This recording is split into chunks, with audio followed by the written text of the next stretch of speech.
Hello mga kalabs! Kumusta po kayo? Happy Monday po sa ating lahat! Pasukan na naman nga po mga kalabs! Kay bilis ng araw, ano po mga kalabs? Kaya eto nga at nakapagbihis na rin po ako. Hindi naman po kasi tayong pwedeng mag-absent. Pasok nga lang po tayo ng pasok para po sa kinabukasan. Mahirap din naman po kasi na hindi po tayo makapag-aral ng mabuti. Sabi nga po ni Papa at Mama ay pag-aaral na nga lang daw po yung maibibigay nila sa aming dalawa ni Kuya. Para daw po pagdating ng araw ay gumanda daw po yung buhay namin. Kaya lalo nga po naming sinisipagan dalawa ni Kuya ang pag-aaral. Paglabas ko nga po pala ng bahay ay nakita ko rin po si Tito na lumabas na rin. Kaya sabi ko kay Mama ay sasabay na rin po ako kay Tito. Saktong hindi rin naman po sasabay si Tita sa kanya. Nagsasapatos na nga lang din po si Tito dito. Kailangan pa rin daw po kasi niyang magsapatos kapag nagmumotor. Kapag daw po kasi nagbabiyahe, lalo na po kapag nagmumotor papuntang Tuguegarao ay dapat daw po talaga ay nagsasapatos. Minsan daw po kasi ay may nanghuhuli. Minsan rin daw po kasi ay may nagpapahinto sa kanila. Kaya okay na nga lang din daw po na laging handa si Tito. Mahirap daw po kasi kapag mahuli at matiketan.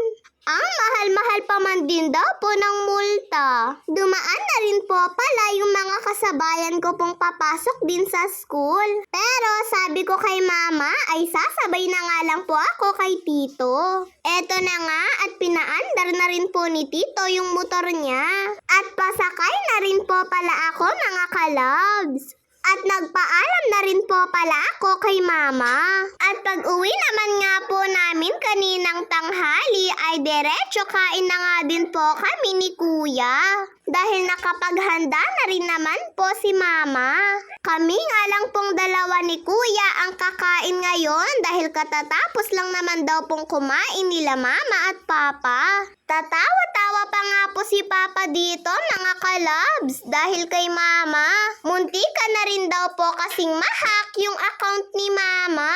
Mabuti na nga lang daw po mga kalabs at nandito daw po si Papa sa bahay. Kaya hindi nga daw po masyadong nag-alala si Mama dahil alam naman daw po niya na maaayos daw po yun ni Papa. Kapag po kasi nagkakaroon ng problema yung mga Facebook namin ay si Papa po palagi ang nag-aayos. Mabuti na lang po talaga mga kalabs at marunong si Papa. Naayos niya nga po yung Facebook ni Mama.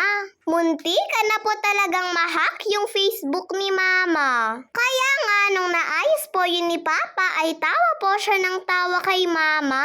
Dahil grabe daw po siya kung mag-alala. Pero yun nga, sabi naman daw po ni Mama ay hindi naman daw po siya nag-aalala. Mabuti na nga lang daw po talaga at wala pong pasok si Papa ngayong araw. Sakto naman daw po ay may nangyari nga na nang-hack sa Facebook ni Mama. Kaya syempre, nung naayos nga po yun ni Papa, ay natuwa na nga din po si Mama, mga kalabs. Marami pa man din daw po kaming pictures doon, lalo na nung mga bata pa daw po kami. Kasi kahit i-search nga po ni Mama yung account niya sa ibang cellphone, ay hindi na nga din po yung nagpapakita. Kaya salamat po talaga kay Papa dahil marunong siya.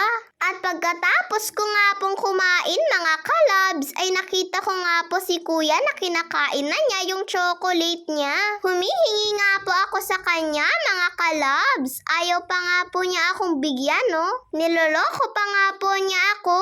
Nakain ko na daw po kasi yung chocolate ko tapos hihingi pa daw po ako sa kanya. Malaki naman daw po yung chocolate ko na binili nila Mama. Kaya nung sobrang pilit ko nga po kay Kuya ay binigyan niya na rin po ako. At pagkatapos po pala namin kumain ay si Papa na rin po pala yung nagligpit sa pinagkainan namin. O, ang sipag-sipag po ng papa ko, mga kalabs. Dapat nga daw po may pupuntahan sila mama at papa kaninang umaga. Yun nga po, nagka-problema yung Facebook ni mama. Kaya mamaya na nga lang daw po sila pupunta. May natira pa nga po kaming mga ulam, mga kalabs, dahil hindi nga po kumain sila mama at papa. Tsaka na nga lang daw po sila kakain kapag daw po nakauwi na sila at kapag daw po tapos na rin sila sa lakad nila. Medyo pinoproblema nga daw po ni Papa kung paano niya po tatakpan itong mga pagkain sa tray. Paano naman po kasi yung mga maliliit na bowl nga po namin ay nabasag po lahat yun ni Kuya. Pagkatapos daw po kasing maghugas ni Kuya ng plato, mga kalabs, ay nadulas daw po yung planggana sa kamay niya. Kaya ayon, nabasag po lahat ng mga babasagin na bowl ni Mama. Wala na nga rin po kaming magagamit na maliliit na bowl, kaya hindi na po kasya dito sa tray namin. Kapag tinatakpan nga po yung mga pagkaing natitira.